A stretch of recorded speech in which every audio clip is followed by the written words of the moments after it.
Good evening, everyone, and welcome back to the Nexus Gaming Series. My name is Bahamut. We find ourselves here in Game 1, Match 1 of our first best of 3. I think I doubled down on that, but either way, we have the members of Heroes of the United States, or HOTUS, on the left-hand side, and we've got 2Calculated2Throw on the right. This will be a Division A East matchup. How is everyone doing? Good to see all of you. Thank you for coming by and supporting some wonderful games. Desert Jester, good to see you as well. Thank you for swinging by last night, and thank you once again for all the bits. I do want to quickly catch you all up on how we got to Tomb of the Spider Queen for game number 1.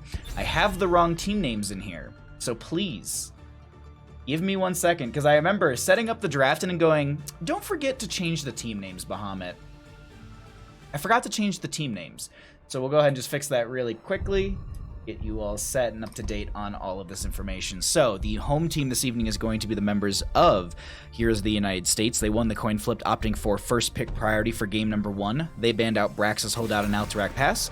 Towers of Doom and Sky Temple were banned out by the members of 2Calculated2Throw, and Tomb of the Spider Queen will be the first map chosen by them. We got a couple bans that came through. Decker Kane and Ana will be removed here. The Banana has come through. I really like the ban onto both of these heroes. Healing mitigation from both are really strong, but the big thing with Decker Kane is going to be having a Ruby on. Basically, it's the same cooldown as Herodra Cube. It's technically 2 seconds less. It's a 10-second cooldown on Ruby, and it's a 12-second cooldown on Herodra Cube. At level 20, if you take Perfect Gems, you can get a 6-second cooldown on Herodra Cube and a 5-second cooldown on Ruby, which means if you hold your Ruby till you pop your Herodra Cube, which is basically what you have to do, you'll be able to get it every single one. That's multiple times during a fight. You can also take Kanai's Cube, I believe, is the one at level 7, which you can get hero damage reduction as well. So if your purpose is to literally hit people with the Herodra Cube consistently, yeah, you might as well pick that up. He's, in my opinion, Decker Kane is a little busted. That Ruby talent needs like a 5-second add to it. Like it needs, I think it was 20 seconds taken down to 10. I think it now needs to be 15 seconds. Like I think that's a little more reasonable, because then it forces someone to be like, all right, do I hold my Herodra Cube or do I throw it out and, you know, do I use maybe Sapphire instead from level 1? We'll have to see how that kind of progresses as the weeks go along. But Mephisto to be the first pick on the left-hand side. This is a pretty decent map for Mephisto. It does get a lot of value. Baha, what should I play? Anduin. Or you just do Tassadar, Rhaegar, Bloodlust. In practicality, Ruby has a longer cooldown because Decker Kane's trait lowers CD. That is true. That is true. But if you're unoptimal like me, then it's basically the it's the same cooldown, because I'm not usually optimizing it as best as a healer would. Someone who's actually proficient on the hero would be able to do so. But ETC Rainer on the right hand side, not bad. They do have good sustain damage, some good control with the ETC, but they're gonna need some wave clear. Sometimes Jaina is often paired with the Rainer for that level 1 synergy. Her wave clear is pretty strong, and it's just a great trio in general. Yrel's gonna be grabbed, as well as a Malfurion. Malfurion being able to kind of heal, especially with Mephisto, who's gonna be out of range of Malfurion, as long as you kind of get that mark onto them.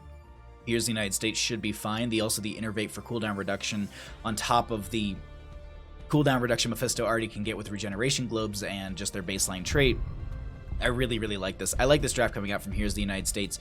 Ban on the right-hand side. They're going to need a main tank. Something that deals well with ETC is a Garrosh. They could look for that. Joan is already banned out, and Garrosh can be kind of a threat, but they're actually going to look at the Uther. They're afraid of the Uther main tank, and they just don't want to deal with that. And I can respect it. It's definitely something annoying, and armor is a good way to mitigate Rainer's sustained damage and technically burst, because he does have the that fourth auto on a hero does kind of get a little extra pop with the not veteran marksman, but the marksman stacks. I can't remember off the top of my head of what it would be. Kaimo Tripson, what's going on, bud? OG Geo, good to see you as well. Or OG Geo, I think I had that right. Oh wait, I missed something. We got to Tomb of the Spider because we got stuck in the web. Yeah, how's it going, Ace? Good to see you. Anton, what's going on, bud? Is that an event Yrel skin? Yeah, I think that's the mecha skin if I saw it correctly. I'll be back next week for sure. It's another channel, but that's another channel. It's time for Falstad to do his thing. Thank you so much, Desert Jester. How you doing, bud? How's your evening? You haven't seen that one before? Yeah, I believe it was from the mecha event. Are we legit gonna get Bloodlust? No, we don't get it because they banned out the Rhaegar. And I wonder if either they literally heard me say like, go Tassadar Archon Bloodlust, or if it's just because they don't want to deal with Bloodlust. I mean, it's strong overall. Like, Bloodlust right now in many compositions are good. I mean, heck, have you seen the video of Abathur getting bloodlusted? What is it's the 13 talent tier for Deckard. I can't remember what it is off the top of my head. But he basically slaps D and everyone attacks really quickly. So essentially there was an Anduin who threw a light bomb. Deckard Cain used their trait, whatever the talent is at 13, which I can't remember off the top of my head. And, he was bloodlusted by a Rhaegar, tunneled in and 1v1 to Tassadar, current Tassadar, I believe, and won in that one. So it was an interesting YouTube highlight that got shared over this morning. So I believe it was in the Gilly Sharks Discord, so if they would like to share that, they're more than welcome to. Anduin will be grabbed. Not a bad pickup, though. Light Bomb with Power Slide ETC, Tassadar Archon form in general. Black Hole's still really powerful. We do have a Varian and Kira that was picked up on the left-hand side. I was going to say Orpheus. I was just like, Nexus-born heroes. Kira will be on that left-hand side, and I really like the aggression coming out from Here's the United States, but 2Calculated2Throw do have this Tassadar, and that's still a big outlier for me because I have not seen enough Tassadar games to really rule if they're strong or not. I feel like they kind of, it's a little bit obviously on execution, but overall I think Tassadar is still in a really healthy spot, especially because of the work that they got. Real quick for anyone that's wondering, or just because I want to say it, 7 days, Bandit will be 6 years old. Next Thursday, we're going to be doing a little bit of a little party stream for him. I've already got a bark box that's sitting under the desk. Actually, you can see it. He was sniffing it and like, he was like licking it earlier when I was Skyping my parents. Like he came under the desk and he was just like, oh, what's this? So we'll give him that bark box next Thursday, and I'm going to figure some other stuff out for him as well. I might honestly just go to the pet store and just buy a bunch of things that I might just go buy stuff and spoil him, honest to God. Lurking on Twitch and leveling a fresh account on WoW. Ooh, enjoy, Desert Jester. Tass also got oh yeah, there was the Apocalypse as well. You're right, Harking. You're right. Bloodlust was Ancient Blessings. That's what it was. Ancient Blessings. I could not remember. Cookie, how's it going, bud? Thanks for coming by, everybody. Sorry, but they banned out Bloodlust. Ektar, thanks for trying, bud. But either way, let's go ahead and get on into game number 1. On the left-hand side, we got Here's the United States. Waterboy is going to be on the Yrel. Yeah, and that is the Mecha Yrel skin from the second Mecha event we did have. Blaze is going to be on the Kira. Jub will be on the Malfurion. Zydron is going to be on the Mephisto. And Watson, I was going to say Wonton because I'm still hungry, is going to be on the Varian on the side of Hodis. On the right-hand side, for the members of 2Calculated2Throw, we've got Ektar on the Tassadar. Ektar, that's not a healer, though. Isn't Ektar a healer main? A support main? Things are going to get awkward. I was going to say Ektar.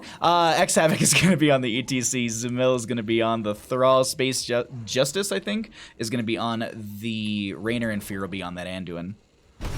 I don't think that, I don't think Ektar just plays Tassadar, or just healers, but I feel like they actually play quite a few healers in a lot of the games that I've seen in the past. There's going to be Blaze diving in, Power Slide from ETC, I don't think connecting onto anyone. Varian just going to get poked a little bit right there, as there was a knockback from Yrel into the roots, and X-Havoc will be able to get 2 out of the 3 gems right there. And we do have Thrall immediately in bottom lane, did go into the Echo of the Elements at level 1, so their main focus is going to be building those stacks against the minion wave, and they're going to be trying to poke here and there on Yrel. X-Havoc, speaking of, in top lane is getting poked down quite a bit, and they're going to mount up and just continue to make rotations. But so far, the aggressive rotations from Here's the United States have been in their favor, as they've been kind of playing forward with Blaze on this Kira, and they just, if you want to step into us, we've got a lot of control here, as they're actually going to push this ETC around, forcing the Power Slide out, and we're going to be throwing out a little bit of damage, gets caught in the root, Varian comes through, the dad is going to be here, but Kira cleans up, and that'll be first blood for the members of Here's the United States. Now, I was about to say, here comes the taunt, and then I looked up and I go, oh, it's level 2, so not yet, but I'm expecting that to be a consistent play here, especially because of that Kira. So you taunt them, stationary target, Zydron throws in a bunch of damage, and Kira starts to just do the revolving sweep. You can then get a nice knockback into your friendly team and then continue to sustain the damage into them. And I'm just looking what they went for level 1. They did go into the fatal wounds at that level 1, so they will be able to increase the blood rage duration by 2 seconds, and that's mostly the reward. Hold on, I'm just gonna double check here. It's oh, the bleed damage is increased as well to heroes under 50% of their health. Okay, there's gonna be that factor as well. It's like those multi-tiered things that like sometimes I remember half the quest and then I'm like, what was the other part of that, or what's the other part of the baseline reward, or whatever they end up giving you. But camps will be grabbed on the left and right hand side. We do have that taunt from the Varian coming in, so it's going to be a 1.25 second silence stun, you know, the taunt, if you will. So they'll be able to lock down someone, and I'm expecting them to just be aggressive and just charge in, look for the taunt, blow them up with the rest of the team, because that's at least how it worked out. And then Urel will just do Urel things into the Thrall, who will be able to poke... Oh, wait, hold on, Blaze. Are you going to be able to push Thrall around here? They do get the knockback from the revolving sweep. Not going to be able to solidify a kill on top of that. They do have their camp in mid lane. So does the members of 2Calculated2Throw. Tassadar should be able to clear this out. Going to be going into the Cyan Fusion at level 1. So increase the range of Cyan Fusion by 33%. Each non-structure enemy hit by Sonic Storm restores 0.5 mana. Increases to 5 against heroes. Taunt Varian coming in. Root from Malfurion. Kira going to be pushing them around, and the Leap of Faith keeps them alive, and they're going to be able to get out of there just fine. Galaxy Quest, thank you so much for the Tier 1 subscription for 9 months. I'll resend earlier when we got a game. And Anton, thank you so much for the follow as we got into this game right here. Much appreciated. Good to see all of you in chat. Alias, how are you? Wait, make him wear a party hat? Oh, that's a good idea. I need to try and find a party hat. Maybe BarkBox is like, oh, this is Bandit's birthday month. Maybe they included stuff in the box. We'll find out. I actually don't know. Because I think I have to put Bandit's birthday month into the BarkBox website. I'll double check that after stream tonight, or maybe in between our games.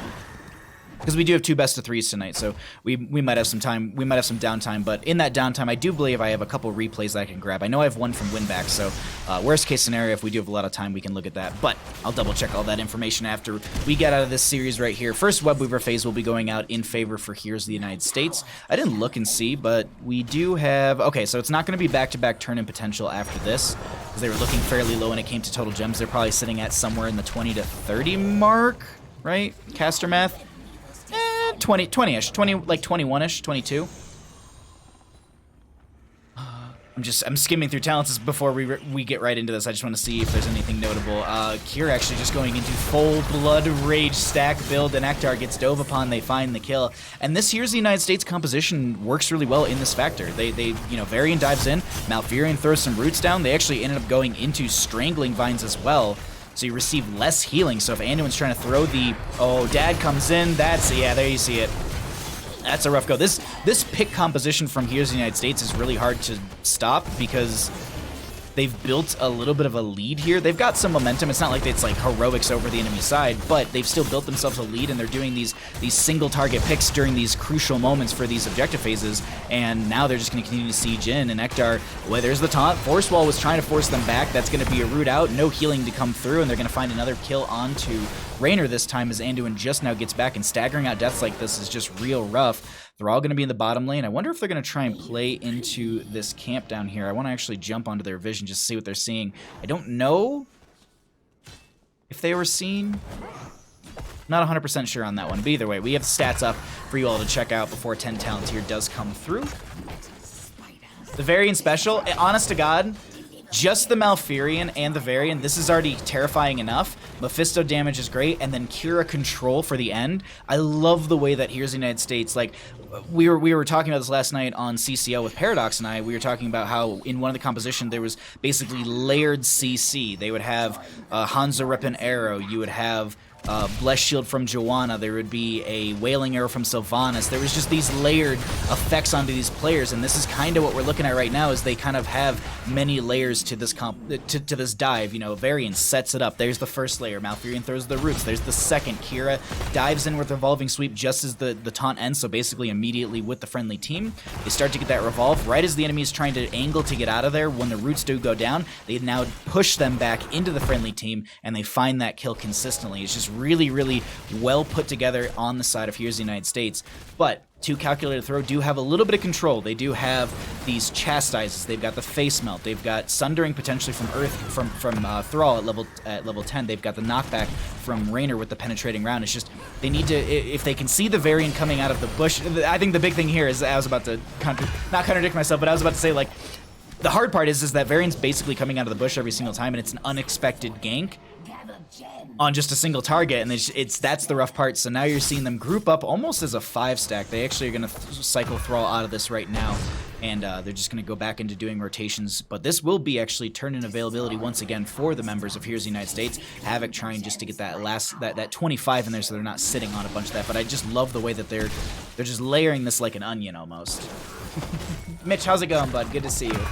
Good evening. I think it's a 5-day weekend. Asked for tomorrow off, but they didn't get any conclusive response from my boss. If they didn't respond, that means you have it off. That's the way that I view things. Because here's the thing. If they'd have a problem, they would say no. I know that's... Please don't listen to me. That's a horrible way to look at it. But actually, in my company, like, I have like, we go through like a website to do days off and stuff. So like sometimes there's no announcement for me because I've always been the work from home person. Now everyone's work from home because Backstreet Boys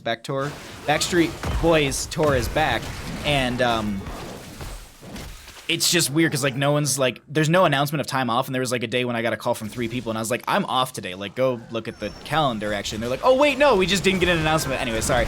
But it's just one of those things that like I assume because no one said no to me, and I did, I did throw it in there, so I have it off. Anyways, my tangent aside, Blaze is going to be able to sniff out Zmel, who's very much on the wrong side of this. Going to be throwing a Frostwolf out. I know that there's a Web Weaver coming through and there's other things happening, but I'm just curious to see if Blaze continues to chase after them.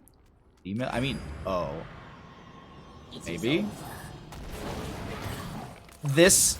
Okay, there's the grappling hook. Zmel is going to try and make a play happen here. Final strike comes out. Their damage over time will be there, and they find that kill. That was Thrall and Kira split for a little bit, but that still meant it was just a 4v4 while they were pushing in these lanes, and Mephisto just going to open up bottom lane a little bit further. Actually going to use the Shade of Mephisto just to be able to get those gems there. Like, well, you know, I might as well. I can see Tassadar on top, and they weren't really sure where these players are, but I don't think there's anything that would lock them down from potentially getting back to their original point. How am I doing tonight? I'm doing wonderful. Thank you for asking. I've got one more day of work tomorrow, and then I'm on my first 3-day weekend in a very long time. Next week I don't have to work 50 hours either, so I'm super excited. Like, you have no idea how much I've been looking forward to this Friday. 3-day weekend. Oh my god. We actually have some decent casting over the weekend too. Sunday, I'll be doing the Heroes Lounge Mythic Finals, and that'll be starting at 10 a.m. PDT. They actually moved up the time zone. It used to be 1 p.m. PDT, and then they swapped it to basically, you know, they just moved everything by 3 hours. So we start at 10 a.m., so it's a little more EU-friendly. It still is kind of at night for them, I believe. Because it's like, oh wait, no, it starts at like 7 p.m. CEST? Because it's 9, yeah. So, that's not bad. Thrall's just like off doing things and getting kills. Well, attempting to get kills, but they end up getting picked off right there. Basically applied for a day off on the website. The boss responded and sent me an email to direct my superior and asked them a day off. Okay, either way, Mosh Pit coming out. That's going to be Hyperion as well. The Kira is going to be spinning around with the sweeping strike as the Tomb, or excuse me, there's going to be the, oh my god, the Earthquake. I can't even say it right. Sundering from Thrall, splitting everyone up in that, and I actually can't believe that Mephisto was the one to go down. I thought they were turning that around as speaking of turning, they're trying to get these gems turned in so they can get themselves a Web Weaver, but they are interrupting this pretty well. They're not going to get Havoc that time. Maybe the revolving sweep. No, Waterboy actually gets the flank interrupt, and they continue to fight this out. ETC kind of caught between the walls right there, and they're all coming back into this fight. There's still no Mephisto for the next 11 seconds, but somehow Heroes in the United States is actually making this work, and they forced them away, not allowing them to get a turn-in on the side of 2Calculated2Throw. You haven't heard back from the direct superior. That's, I don't know. I feel like if one person above you says it's okay, then I'm just gonna go with that. Like, my boss says it's okay. Your boss is your boss's issue. Another Web Weaver phase for the members of Heroes in the United States, and this will be, I believe, the second one of the game and in their favor. We see a top lane fort being rotated to. They want to open this up so they can potentially push in with boss. 16 talent here will be here as well while they're pushing in. This is a little scary for the members of 2Calculated2Throw. They're going to be losing a fort in top lane. They will be able to manage bottom and mid fairly quickly, not losing out too much right there. But now top, they've got this decent wave. They've got the 16 talent tier. Will they be able to go for a keep, or will it just be a keep front gate, back off, and go for boss as the Web Weaver phase ends? I'm very curious to see what happens with this. Just quickly looking when it comes to gem count, the only team that has turned is going to be 2Calculated2Throw, but the entire front gate is opened up, giving them a nice retreat cut. That's going to be these revolving sweep onto X Havoc that they're actually going to hit just about everyone with that. Space Juice, or excuse me, Justice, will not be going down to the Fatal Strike. I actually thought they were getting a little bit low to get picked off. ETC power slides in, and we're just going to be throwing a little healing out as well. Did go into Speed the Pious, so going to get a little cooldown reduction onto that based on the amount of heroes they hit, but also I believe it's going to be a speed boost for them while it's traveling, so a little bit more mobility for that Anduin in some of those awkward situations. But they keep their keep alive, roughly 2/3 of its health still there, and now the members of Here's the United States are making sure they don't get a turn in, but they're actually, no, they're looking for a fight with the 16 talent tier advantage. Havoc is going to get Leap of Faith out. The Hyperion comes out as well. Zamil is trying to get away, and they will be able to do so with that Wind Fury buff on their speed. They'll mount up and play it safe behind the gate, waiting for the waves to crash into them as the camp was stolen away in favor for Heroes of the United States. And 2Calculated2Throw will lick their wounds, get 16 talent tier, and possibly set up for a turnaround. Speaking of turn, X Havoc has enough for the entire team to turn in, so if they were to basically just feign somewhere else, and that way they could, but that's the issue, is if they pull like 5 members towards them so ETC can get a turn in, that's going to be an awkward spot because, well, they don't have a main tank to really sustain in the fight. They've got Thrall for their front line, which is, no. Can we see stats? Yeah, we can do a rotation of stats. I was waiting for 16 talent tier to come in. I wanted to show you all the 16 talent tier, and then I was going to do another rotation of stats for damage, experience, and healing. But absolutely, Colonel. How are you doing? The higher boss didn't really say much. Just notified the direct super. Oh God, this just sounds like a chain of horrible organization. Not Light Bomb? Yeah, I know. I just realized that I said Light Bomb. I swear to God I saw a Light Bomb animation on the ground, but that might have been Durance of Hate on the ground. I saw like a yellow circle, my brain just went Durance, or went into Light Bomb, but no, totally Word Salvation. That's my mistake. Boss will be grabbed. They do actually see this. They know that this is actually happening because of the fact that the boss icon is still up, and, well, icons go away when it comes to the Web Weaver phase on this map, so they did know that that boss is being worked on, but they're not going to go for that. I think they wanted to push out their waves, control things a little bit better. Let's see what happens here. So boss will be cleared out in top lane. I think this actually works out really well for Here's the United States. They're going to just make... Mid's not going to get value. Bottom will crash by the time they clear mid. Maybe not even crash. And then top lane so far pushed back, it's actually going to get cleared out by the catapult. This is a no value Web Weaver phase in my opinion. Like it's unfortunate to say, but it bought time for them to clear out the boss, and that's it. I don't think any other Web Weavers got value outside of maybe like slight damage onto a front gate or something. Light Bomb is so good with Mosh though, yeah. Sounds like Amazon, oh God. The clutch is ready to form again. Return the gems to me. Little poke from Mephisto. No 20 talents here, but it seems like Here's the United States are looking to still take a fight without it. Blaze will get just a nice carnage onto a couple of those players. Tassadar clear. Like I'm waiting for the fight to pop off. Zydron just gonna poke in there. Zamil taking a bit of damage. Skullmiss is coming out here and there.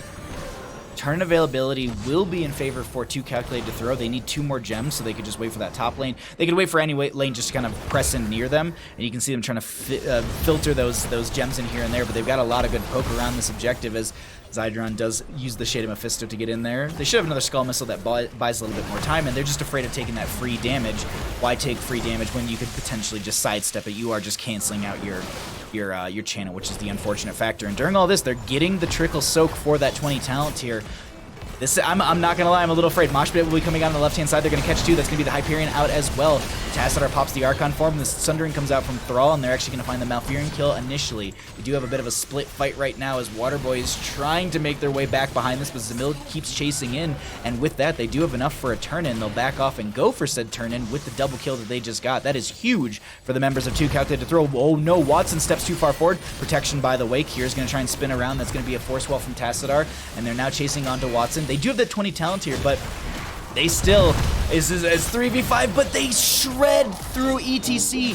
Holy Word Salvation will not be enough, or at least not in time. Mephisto tries to go in right there, revolving sweep. Kira's just bodying onto space, and now we have Varian chasing in further. Mephisto trying to do the same. They actually didn't use their Shaded Mephisto, they just used it right there to chase in, gets a Skull Missile slow onto Z-Mill, and that is it. They push them back, and they now have a turn-in on the side of Heroes of the United States once again. This will be their third of the game. They're gonna go for Siege Giants? Why did they cancel? Okay, I don't know. Maybe they were stalling out for Urel or someone to get back. I'm not too sure. My power grows by your beauty's hand. Running into Towers Papega. Sometimes you just forget about, you know, armor reduction on towers. I mean, ETC does have guitar solo, which would allow them to give them a little bit of armor, if I'm not mistaken, right? Doesn't it give you a little bit of armor on that guitar solo? Boop, boop, boop. I'm trying to remember. There it is. Yeah, basic, just basic abilities in general. Excuse me. Dear Lord, it's been a long week. All right. I wonder if ETC was just trying to get like the armor from that, and that would, because they could technically tank 5 shots from that front tower before they were having armor reduction, but they just got shredded in general. I don't know. It was weird. If only Kira had taken no Sanctuary instead of Mewing. Mosh pit from ETC. The Endurance of Hate comes out. That is going to be the Hyperion out as well. Holy Word Salvation keeping a couple members alive as the Endurance of Hate did spread onto them. Final Strike comes out and gets the Thrall. Fear very low. There was another Final Strike coming out from Kira because there was the reset from the level 20. We do see a spin. They're going to dive in. They do get the kill onto ETC. They find a Rainer as well. And here's the United States. While tanking a lot of damage, will continue to step forward and look for Fear. Do they have a Skull Missile for that? Andu, and actually Dad comes in with the Warlord Sounds with the taunt and does find the kill. The keep is still alive. Top lane did already go down. They could look at core. They don't technically need this mid lane keep, but still it allows them to have more waves coming in.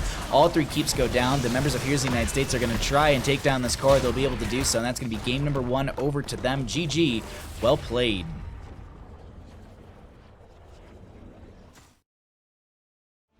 A very good game 1 for our first best of 3. Korf, thank you for the follow. Much appreciated, my friend. Glad you're enjoying the stream.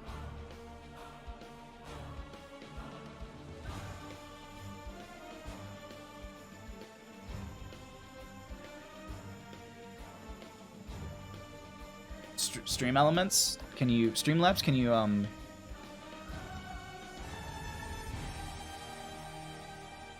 not resend alerts all of a sudden? What?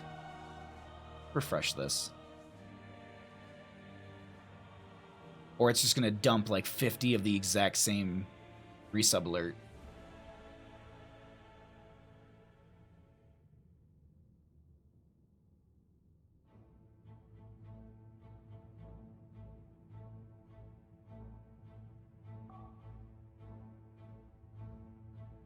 Alright, I can't even do it from the website. I'm very, very sorry.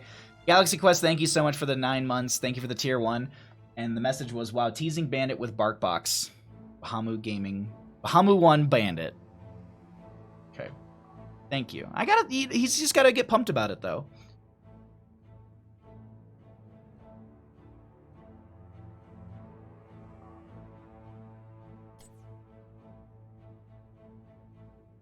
Yo, Black Milk, what's up?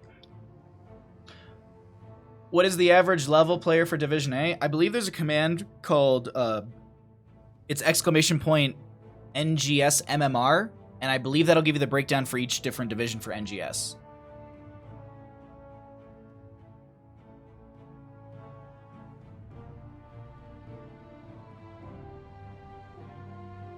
So I'm gonna leave stats and stuff up while we're finding out what they want to do map-wise.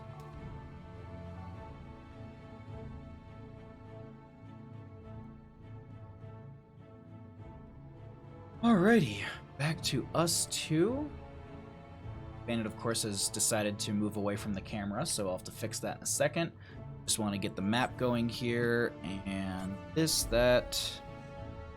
This is going to be map pick of theirs. Let's get blazing here.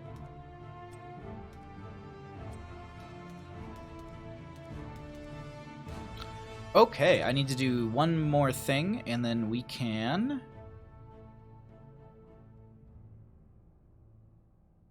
There we go. we can chat with all of you.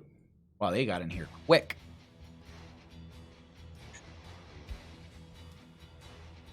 All right, we got that invite out. There you go. Yeah. Diamond to Butters. Diamond to Butters. I mean, that variant was stepping up to deny turning when it was down 3v5 and living. So Division A is Diamond 2. So it's up to Diamond 2.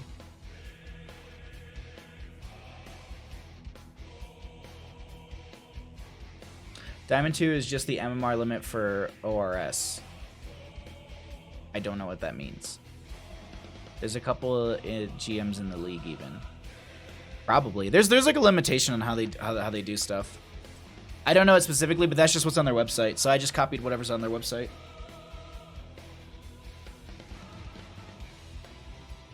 Been playing Valorant since I got a key, so I might as well. It's enjoyable. It's a good game. If you enjoy tactical shooters, I think it's a pretty good game. I think they did a really good job of balancing everything. Like, the whole, like, you have a hero is really, really interesting to me. Off-roster subs, thank you. I always find that really, really interesting because of the fact that, like, in Counter-Strike, because I think that's just a good basis for, like, a tactical shooter. In Counter-Strike, you just have terrorist, counter-terrorist, and you buy your kits. You buy your smokes, you buy your Molotovs, you buy your flash, everything. You buy everything. Whereas in Valorant, you need to draft a composition. I will say that the only thing that's frustrating in Valorant in comparison to, like, CS is the whole healing factor. Like, that part's the most annoying, I would say, but, you know, I can understand the angle for that. I don't know. That's the only thing that I'm not the biggest fan about, but even then, like, it's still not like a busted bad mechanic. It's not like it's overpowered to the point where it's just like, well, if you have a healer or two, you're just winning the game. But I think there's something to be said about, like, balancing teams, like having specific players to do specific roles and actually run specific routes as well, just to be able to harass and poke and zone. It's just there's a lot of depth to it, and I'm excited to see what comes of it.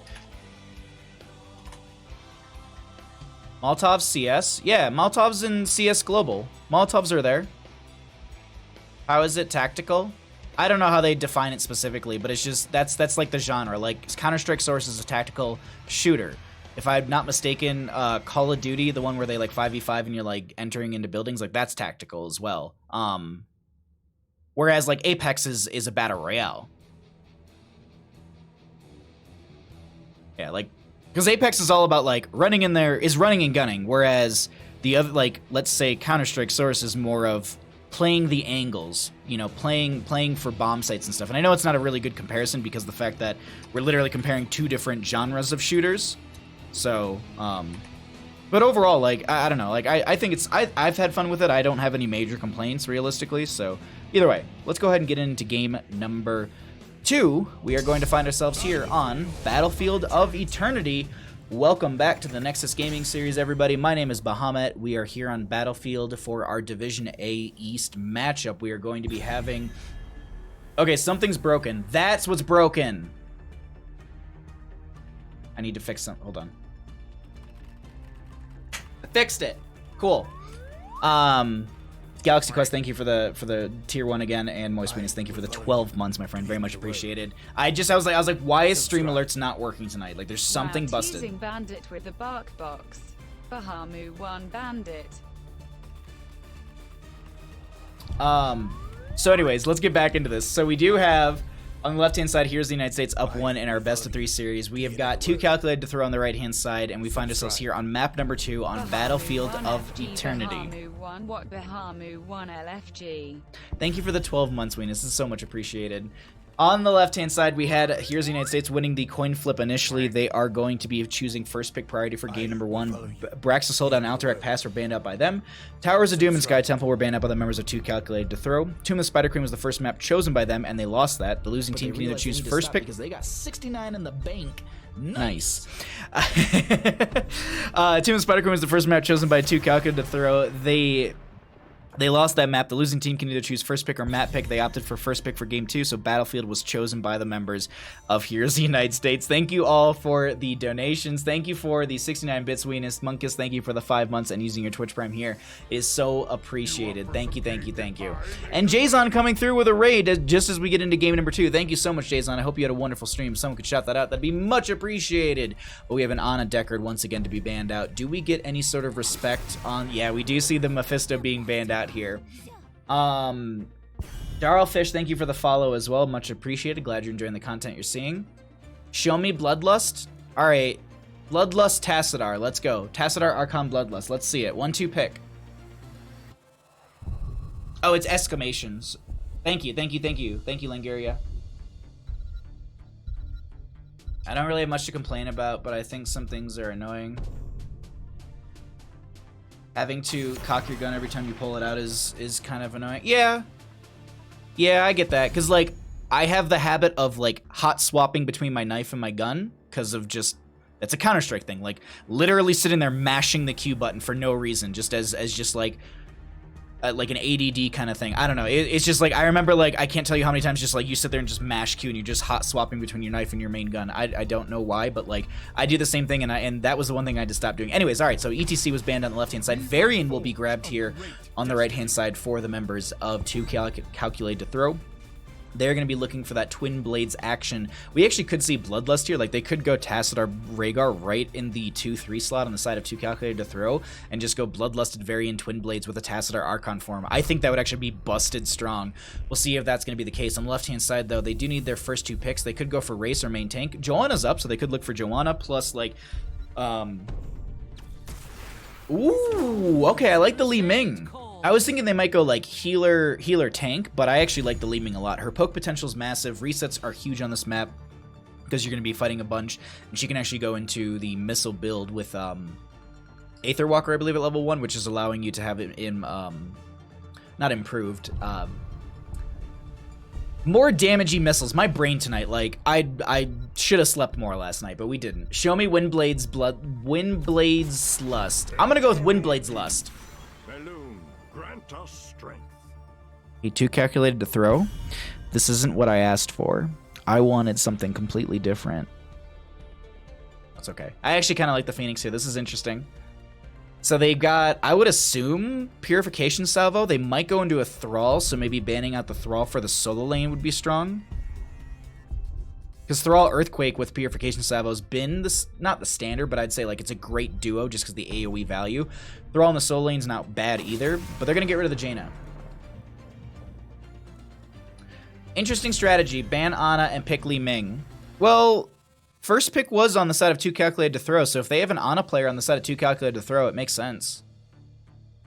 I mean, you don't need to have Li Ming and Ana together. Like, you don't have to have it. I see the synergy. I see where you're angling on this, but Li Ming on her own, like raw on this map, is really, really strong. I would actually ban out a Greymane on the right-hand side.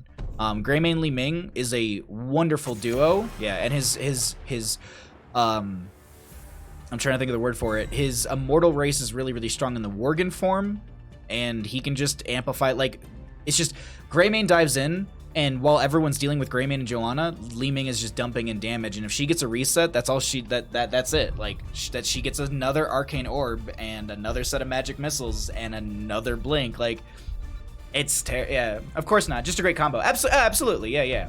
That's not Jimmy. Taunt Meme Bean, please, Weenus. Not against it. That actually sounds really good. Banning out Greymane, but not Jimmy. I personally think Greymane's stronger with the Li Ming. I see where you're coming from, though. Jimmy's great on this map, but I think that's, I think in comparison, Jimmy's more one-dimensional. Like, he's just like, his job is to auto-attack from range, whereas you have Greymane who can auto-attack from range and then dive in the Worgen form and get in there with Joanna. So you have a little bit more versatility with Greymane, but Raynor is still a great hero. Like, we actually could see Raynor grabbed. Bloodlusted Raynor's not bad. Hyperion's a good siege. Knockback value, so that way no one can really step up. Like, they could, if they get the penetrating round into Varian, that'd be great. But if they want to go Bloodlust, I'm trying to think here. Lunara actually would be interesting. But it'd be more range. Well, no, it's range and ranges would be fine. Orphea. Huh, double mage. Interesting choice. It's a bold move, Cotton. We'll see if it pays off.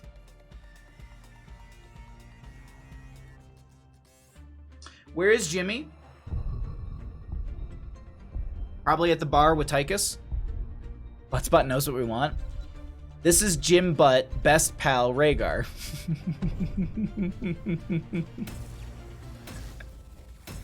Clumsy, what's up, bud? How are you all? Babaha, where did Jimmy go? Alright. You know what we're gonna do instead? How about this? How about this is where's Jimmy? Just I'll move Bandit Cam, and you can see how cute he is. BOE, just, he's not like, it's not like pick Jimmy and win though. I don't think like, maybe they have a completely different playstyle. I refuse to believe that range player cannot both A, own Raynor, and right click a tank. No Vala, no Jimmy, no Art. What, like, what is this? Is it just like you don't have these heroes so you lose the game? I will say this, it's interesting to see a double mage. I don't, if ever, see double mages happening here as I don't have the right overlay stuff on. Whoops, don't report me to NGS, please. I had their logos up the entire time. On the left-hand side, we got Here's the United States up 1 in our best 3 series. Blaze will be on the Li Ming, Watson's going to be on the Joanna, Jub will be on the Rhaegar, Zydron will be on the Orphea, and in the solo lane, we've got Waterboy on the Urel. On the right-hand side, we got the members of 2Calculated2Throw trying to take us to a game 3. Colonel Pants will be on the Uther solo lane. Down in the bottom lane, we're going to be having Zamil on the Phoenix. We've got X-Havoc on the Varian. Ektar is going to be on that Malfurion, and Fear will be on the Kael'thas. We can check our level 1s.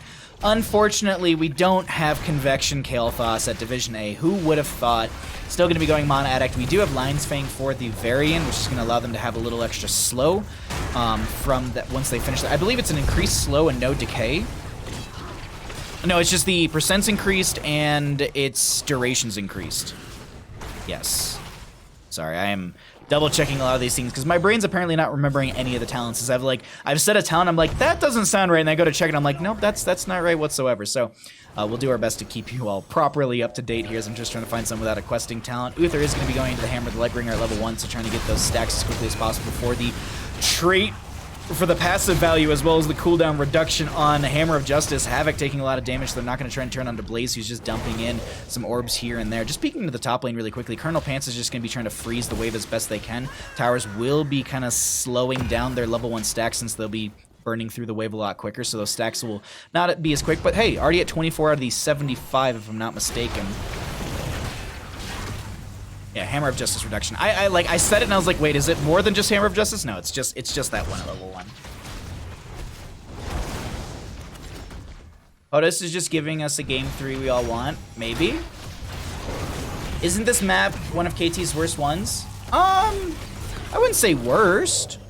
I think Kael'thas is one of the mages, much like Li Ming, where I think he can be played on every map, and maybe he's not as, like Li Ming on some maps isn't as strong like Infernal Shrines. Like, she can be really, really impactful, but when you're trying to just kind of throw in those, you're trying to get those angles and throw in damage from the side and not be in the engagement, those skeletal defenders tend to get in the way of a lot of that damage. So it's just one of those things that, like, I've seen Li Ming's being played and actually get value, but it's at the same time a little rough as a lot of damage goes onto Joanna, and they find first blood on the side of 2Calculated2Throw. I'm desperately hoping that Varian splits his swords. He picks up a shield, are you serious? Okay, in my head, the way that this looked draft-wise, and Varian just currently 1v2ing without the rest of their team, the way this looked in my head was Uther was picked up in the draft, so I was like, alright, cool, we're getting Twin Blades Varian because Uther's just going to swap out as the main tank, and then they'll swap lanes, and then they'll just push into Urel, push face. I know Urel is 50 armor, but I don't know how Twin Blades Varian fares into that Urel, so I wanted that to be my experiment. Like, in my head, I was like, cool, it's all a juke. Varian and Uther will swap roles past, or like at level 4, and we'll see a completely different composition. But no Twin Blades Varian. I am a sad.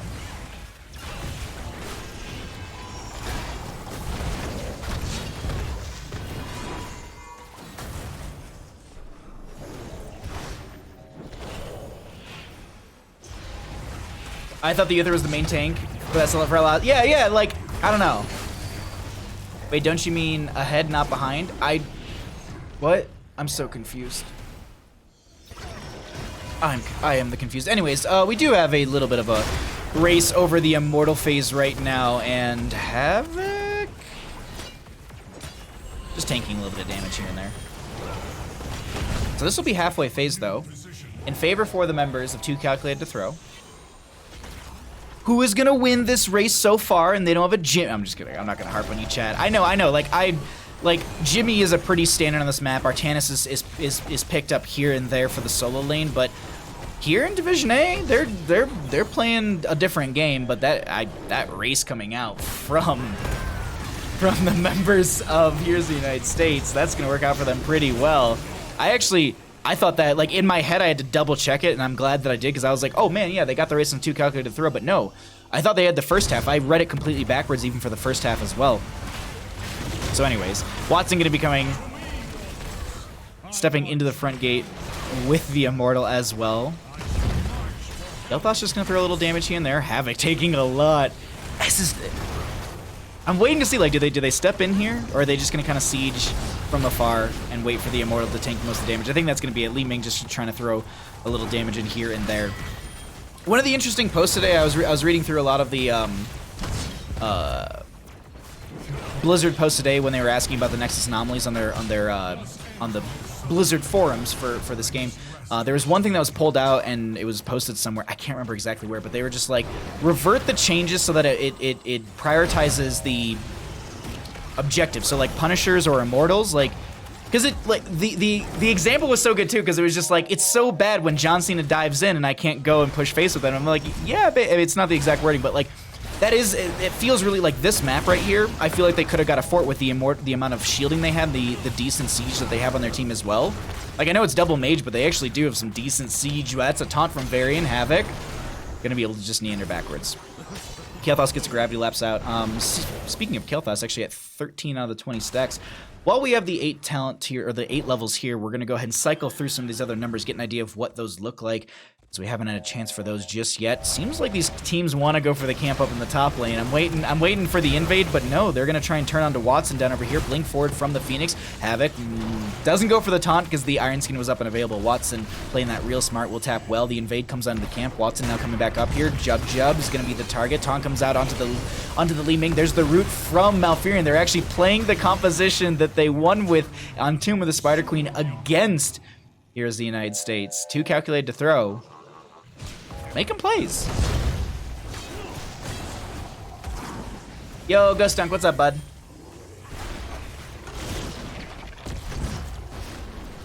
Ancestral waiting room? If we get Ancestral, that's gonna be a little sad. But at the same time, like, who are they gonna really bloodlust? Orphea? Joanne? Like, their bloodlust targets aren't really that great. Because it's lifesteal off of autos, if I'm not mistaken. It's not lifesteal off of... Oh, Weenus called it! Sorry.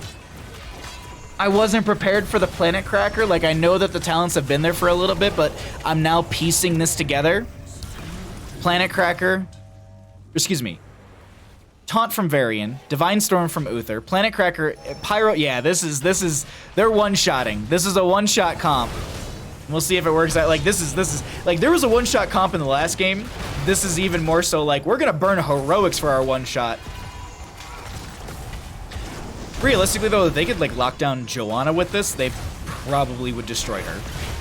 Li Ming gonna be split on the left-hand side of your screen. Divine Storm comes out, will not connect onto Blaze on that Li Ming, but this will be Immortal going over to the side of 2Calculated2Throw. Crushing Jaw's gonna be coming out, connecting onto 2. That's gonna be the huge condemn out. Ektar will be going down before they get any sort of silence off onto the enemy team. It's actually put on a 10-second cooldown right there. Immortal phase comes through. That is gonna be the Ancestor healing as it was called out in chat. Yeah, the longer I looked at this, I was like, there's no way they bloodlust here. The Ancestral is just way too valuable over it.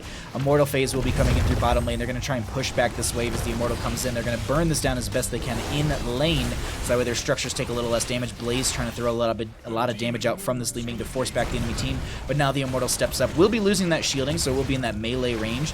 Zamil is trying to just throw a little damage onto this and siege in with the Immortal. Havoc looking to also open this gate up as well for them. Tries to throw a Lion's Maw out, won't connect. Kael'thas does finish the Mana Addict at level 1. An Immortal does go through the bottom lane, but it's still going to be sitting at about near half its health. A little bit above half as... Oh, wait, they're still holding this in bottom. Uther is going to be up in the top lane just chilling versus Yrel. Just stunning them every few seconds. Maybe not as often. Planet Cracker coming through. There's a Blessed Shield out from someone. Planet Cracker actually is going to be on full cooldown, so I don't know... Blessed Shield might have interrupted it after it came out, so it put it on the full timer.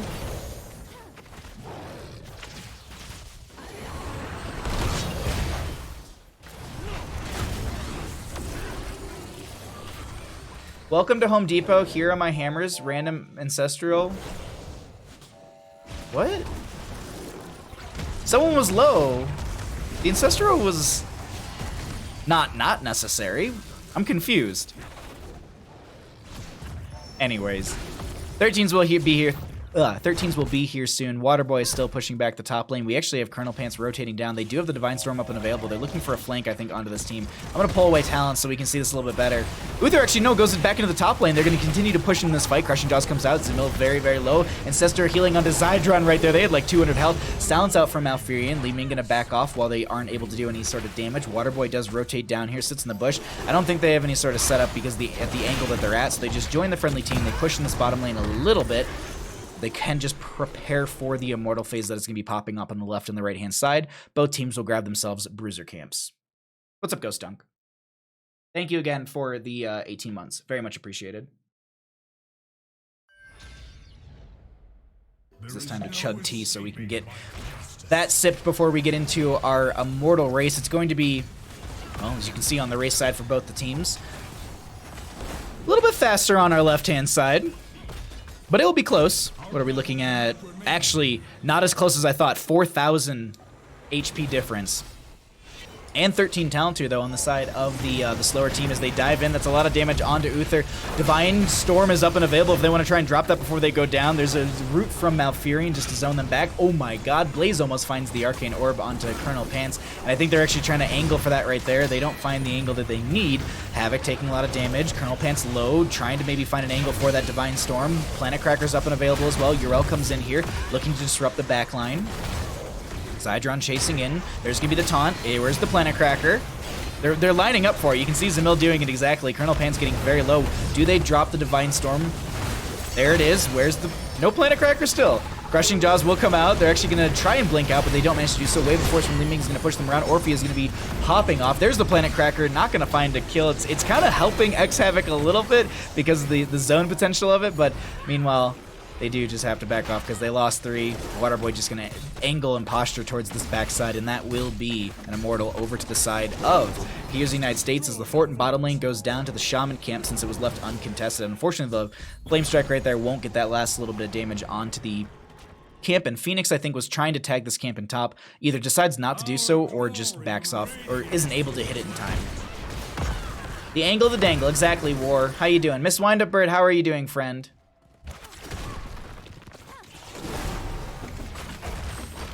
I really think they should have Bloodlust. To be honest, Bloodlust counter engage every time goes for the one shot.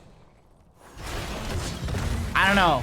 At least there's been one life-saving Ancestral for sure, and Bloodlust wouldn't have done that. I don't know. Like, here's the, like if you plop Bloodlust on the side of Here's the United States, I don't think that 2Calculated2Throw is too afraid of that. Unless I'm misunderstanding the chat. I'm trying to skim chat and cast at the same time, so I might be misunderstanding on my end as well. Waterboy, and just have some armor reduction onto them. Immortal does push through the keep front gate. Bottom lane was pushed out by the Kael'thas, so they're not too worried about a camp coming in here. And I think with that, they're just like, oh wait. with that, they're just like, all right, cool, that's enough. We'll get the front gate, we'll back off, and they could just posture for this camp in the top lane, which is exactly what they're going to be doing. At least Li Ming will be. Bottom lane camp is going to be just now coming back, so I think they realized, I think they were going to maybe try and split and go for multiple camps, but they decide, let's stay together. We'll get 16s together, and we'll be able to go ahead and invade into them, but they actually turn this around, trying to invade. That's going to be the Planet Cracker coming out from the Phoenix. A lot of damage will be there, and Sister Healing came out onto one. That's Pyroblast onto Zydron, who doesn't go down to that one. They find a double kill. Malfurion and Uther. Watson getting low. Havoc trying to chase onto them. Doesn't find the Joanna kill that they're looking for, but they turn around and find the Orphea. Taunt onto the Rhaegar, so they at least even it out. 2 for 2. Waterboy onto Fear. Does pop the Arcane Barrier. We see some pings onto Zamil. I don't know if you make it out. The Shield Glare is going to be there, and they'll get picked off as well. A 2 for 3. Not too bad, so at least they kind of turned it around, but still losing out, and that will be 16 talent here in favor for the members of Heroes of the United States.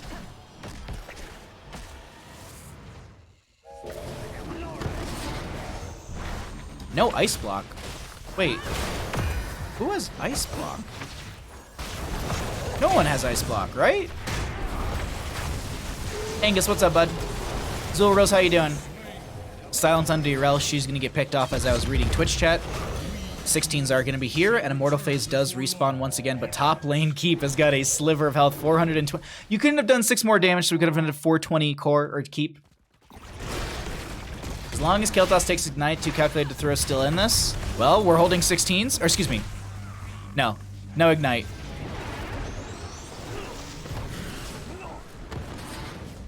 Yeah, Ignite 16. Sorry, I was confusing my Living Bomb talents, because 13 is all of like Backdraft and Pyromaniac, and the other one, the green one or the purple one, I can't remember. I don't play enough Kel'Thas, but Fury of the Sunwell or...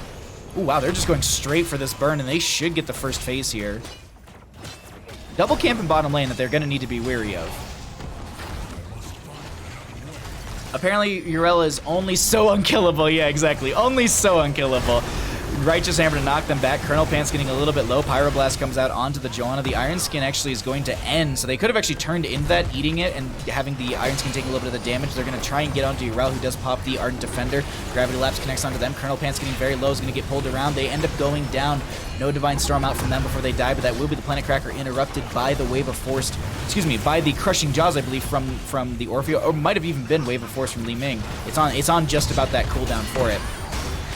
They've lost one. They're going to try and continue to fight into this. Silence comes out from Malfurion, but I don't know if it was on to... Actually, no, it's going to be on the Joanna. Watson trying to get out of here alive is just going to go down to the Living Bomb, and they are going to continue to hold this one over on the side of 2Calculated2Throw. Unfortunately, while they did that, that is going to be Keep in bottom lane going down. So they will lose a Keep in bottom, but they will be getting a 16-minute Punisher for top lane, because it's going to be going to the most well-defended lane. This needs to be addressed, though. And Uther is not the quickest clear.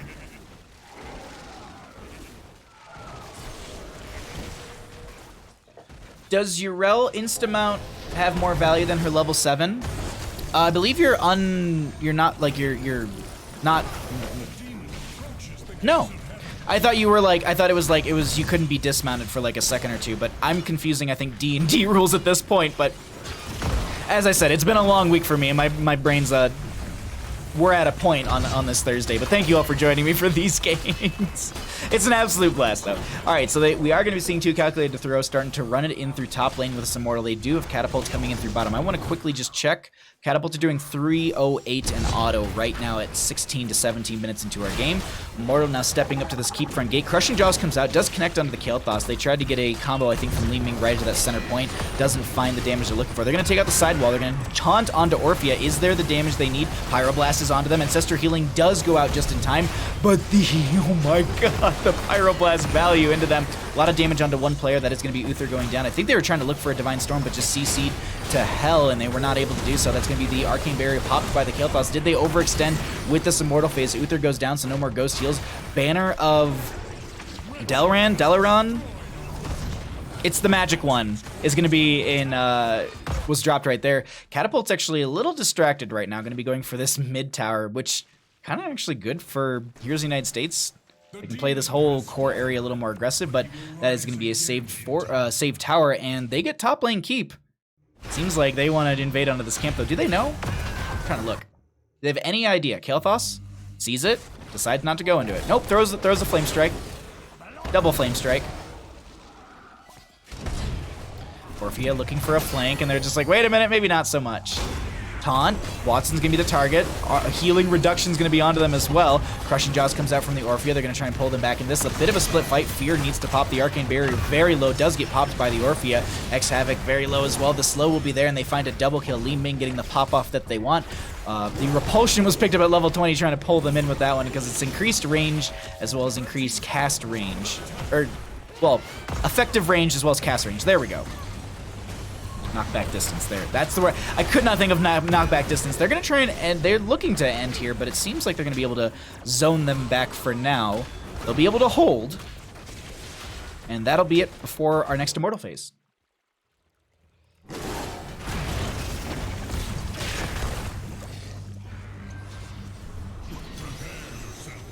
I will reach your position shortly. Oh. What a game, team. 81,000 heroic damage on Li Ming. Yeah, I think Blaze has played Li Ming once or twice. Just once or twice. Just curious, actually. 51,000 on the Phoenix in comparison to the enemy team. Actually, Orphea was 67,000, so Orphea is still popping off above the enemy team as well. 11 to 6 in kills. No 20 talent tier for the side of 2Calculated2Throw. They have a double camp in bottom lane that's going to go straight to their core. They've got catapults in top lane going straight to their core. They were set up for defensive posture, but I think they realized they've got the 20s and they've got the plays. But actually, no, Uther going to drop the Divine Storm. That's going to be the Planet Cracker. They get one kill with it. They actually get the Rhaegar, which is huge. So no Ancestor healing will be available. Zydron going to be the new target. There's a whole lot of damage into them. They get some healing. That will be Uther going... Yeah, Uther going down. Sorry, I missed that for a second. Pyroblast onto this Orphea. There's no way you live through that one. They get picked off. Double Gravity Lapse. Havoc is trying to chase on, is looking for a target. Waterboy is going to get the self-cleanse. Do they have a taunt? They do. Root comes out. There's the taunt. Not Zarya. The Joanna was looking to step in right there. Meanwhile, at core, that's going to be Phoenix having to deal with that. So their main source of race, I guess you could say, which is this Phoenix, is going to be just dealing with the core.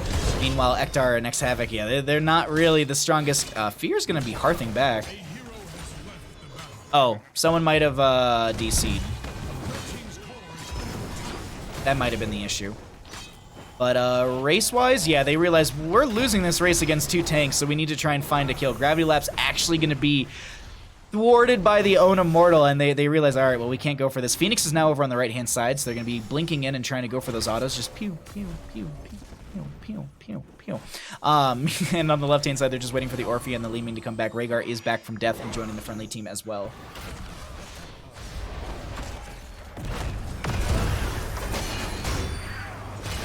Taunt from Varian goes out. Didn't see any sort of major follow-up into that. We do have a pause, so we'll pull it back to Bandit and I. Let's find out what's happening here in the chat. Looks like one player is having some DC issues. So that's where we're at.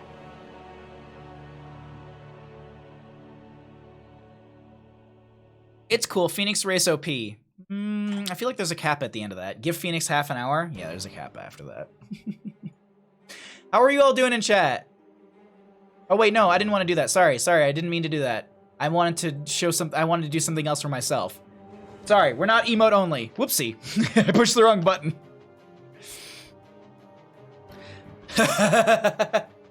I just see pants DC. Wear a belt. Why take infinite bombs and not go ignite? I wish I had an answer for you.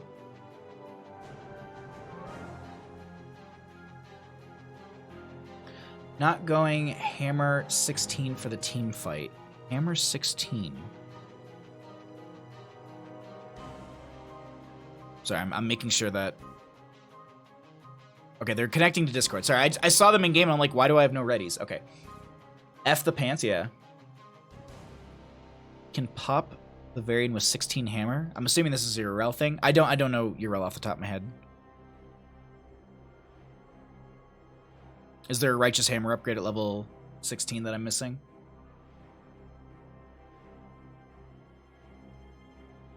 Oh, really quickly as well, because we have the time for it. Ghost Dunk, thank you so much for the 18 months, Fred. Very much appreciated.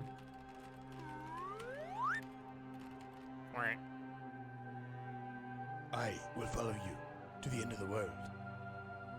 Subscribed. Let's get back in game. Let's go HOTUS. Yeah, I was asked for a countdown. I'm like, wait a minute, like, they didn't say that they're ready. Like, don't just say countdown. Watson, please. You gotta get a ready from both. No speak emo only, yeah. Sorry about that, everyone. All right, let's swap over.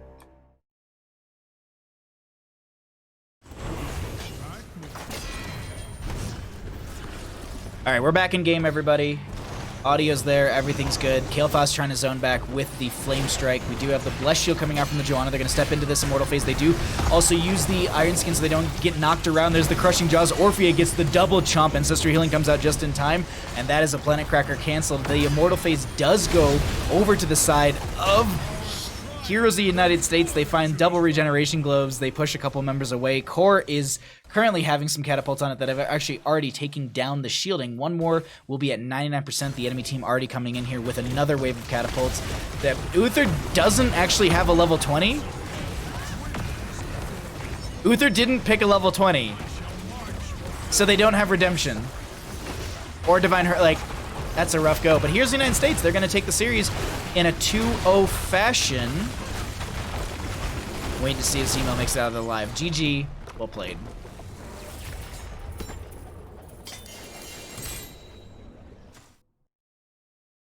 Yeah, the Winions were just like, I want to go play Persona 5.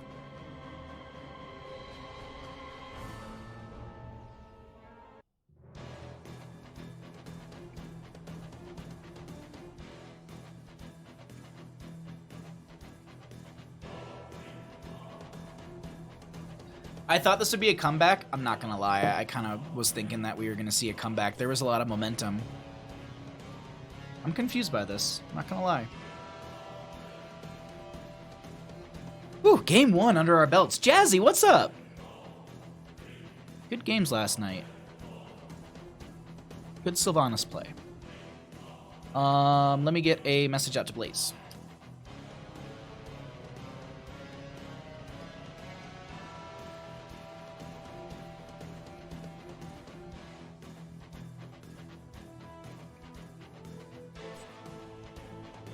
Hey Jazzy, is GGS tomorrow, or is it next week? I know you guys have another one coming up.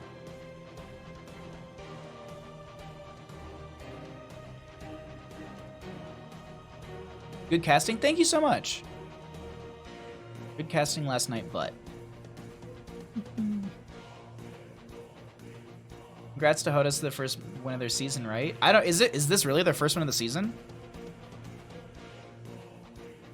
We'll ask him. I got Watson in a second.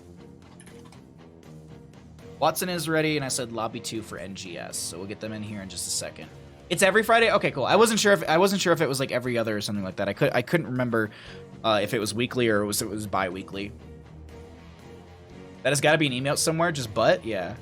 We need to make a butt icon or a butt emote, but the issue with that is that I can never get the text to read right. So I'll fiddle around with it more. But at this time, we're going to be joined by Watson. Congratulations on your 2-0 victory. How you feeling?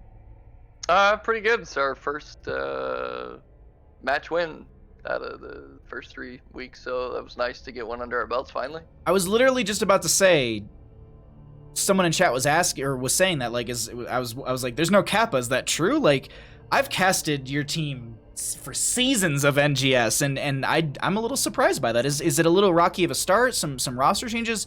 What's kind of the difference this season for Heroes of the United States? Up a division, we certainly are not taking this season and haven't taken previous seasons seriously in the past. We took one season off, so we didn't play as a team the last NGS season. And Season 8?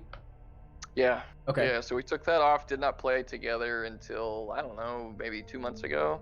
Oh, wow. So we started heavily playing together again, and it's just a lot of kind of feeling out, you know, the meta feels like a free-for-all of like what's good this week rather than what's good consistently. Right. So it's just been kind of weird. So, and that's the thing. I mean, playing up Division A versus B where we typically are. Frankly, we kind of expected a rough go of it for the beginning of it. So Finding your footing a little bit, see how but the season pans out. yeah, I mean, just trying to find finding your footing a little bit here, and it seems like it's going well for you. All right, so chat was on this, and like I'm 50-50. Raynor, why no priority onto it? Like chat was just like, why no Raynor? Why no Artanis? Like, and I'm just like, I mean, they didn't have to go it, but I got you. Let me ask you. So the top variant with the Malfurion, just kind of Raynor becomes another vulnerable target. So we thought, just looking at it, the way their draft was playing out, they were going to try and play similarly to what we did on Tomb. Oh yeah, 100%. And so that's just, when we saw that, it was kind of, okay, well, we think this deals with that much easier than what they had picked. So it's just kind of there was nothing on their side that was punished by Devil Mage. So let's just try it and see what happens. Yeah, no, it actually worked out, yeah. Second question that chat was constantly on about. Bloodlust on Rhaegar. I personally was like, yeah, go for the Ancestral. I know that there is strangling roots from Malfurion, but that's up to Jub to kind of hold that R, or maybe cleanse beforehand or something like that. So, did you think that Bloodlust would get you any value in any way, shape, or form, like from the aggression of it? Because I was looking at your composition, I was like, there really isn't like value to Bloodlust. Ancestral just allows you to be aggressive.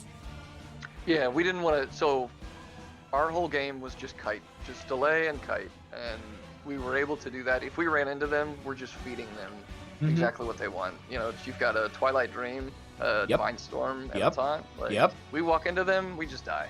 Living Bomb, all that good stuff. Yeah. Oh no, the chat responded, which I knew was gonna be exactly what chat would say. Just, you know, Raynor's penetrating round CD is lower than Varian's charge. Just land the penetrating round every single time, forehead. That is sound. If I will talk to our guys who play Raynor, and we'll see if they feel like they have 100%. I'm curious, like if you wouldn't mind, like ask your team if whoever plays Raynor, would they be able to consistently deny charge taunt? Because I rarely see it myself. Like, yeah, you can get a couple here, like Diablo charges too. It's the same concept. Like, it's a very like, oh, that's a hard cue to hit. I'm not gonna lie. Well, it's like interrupting ETC mosh pit, right? Like it's easy, just always interrupt it, right? You can always catch them. Yeah, sometimes they land a good one. just don't be in the mosh pit, forehead. Land the Q, forehead. Win the game. No.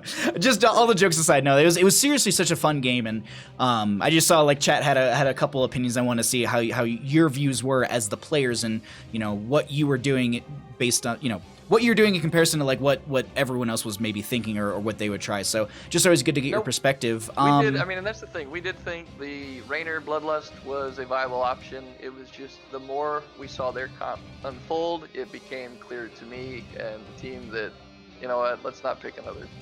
I don't want somebody to baby.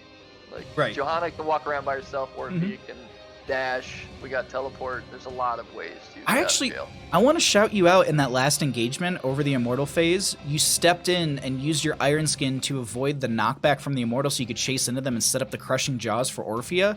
That was really, really cool. Like I saw that happen. I was like, that's so insane, because you Bless Shield, stepped into them, hit the Iron Skin, the AoE happened, Orphea and the rest of the team stepped up, Crushing Jaws came in, and that was like the deciding end right there. Like that was really, really cool. Like just hats off to you when I noticed that. But before I let you run out of here, any shouts that you'd like to give? The floor is all yours, my friend.